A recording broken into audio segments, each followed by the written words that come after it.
সকাল সকাল ঘুম থেকে উঠেই আজকে হয়ে গেল আমাদের পালা বদল। ওর বদলে আজকে আমি বাবানকে নিয়ে স্যারের বাড়ি যাওয়ার জন্য বেরিয়ে পড়লাম। বাবানকে স্যারের বাড়িতে নামিয়ে দিয়ে বাড়ি এসে চটজলদি রেডি করে দিলাম ব্রেকফাস্ট কমপ্লিট করে ও বেরিয়ে গেল গোড়াবাজার সেন্টারে যাওয়ার জন্য। আজকে বেরোলো ও সাইকেল নিয়ে। ঘড়িতে বাজে 9:30। বাবান স্যারের বাড়ি থেকে একাই চলে আসলো বাড়ি। আমি সেরে নিলাম দুপুরের রান্না। এরপর ও চলে আসলো ইন্দ্রপ্রস্থ সেন্টারে। বাড়িতে সাইকেল ঢুকিয়ে দিয়ে ইন্দ্রপ্রস্থ সেন্টারে কাজ কমপ্লিট করে নিল। দুপুরে খাওয়া দাওয়া কমপ্লিট করে ও বেরিয়ে গেল গোড়াবাজার সেন্টারে। সন্ধ্যেবেলায় বাড়ি ফেরার পরে আমরা দুজনে বেরিয়ে পড়েছিলাম কিছু কেনাকাটার জন্য। প্রথমে চলে গেলাম শুভ কনফেকশনারিতে। সেখান থেকে বিস্কিট কিনে আমরা বেরিয়ে পড়লাম মেডিসিন নিতে যাওয়ার জন্য।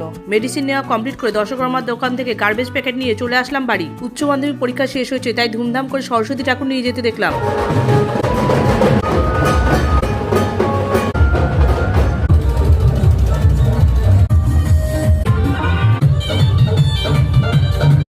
মা সরস্বতীকে প্রণাম করে আজকের ভিডিও এখানে শেষ করছি। সবশেষে ভিডিও যদি ভালো লাগে লাইক আর সাবস্ক্রাইব করে পাশে থেকো।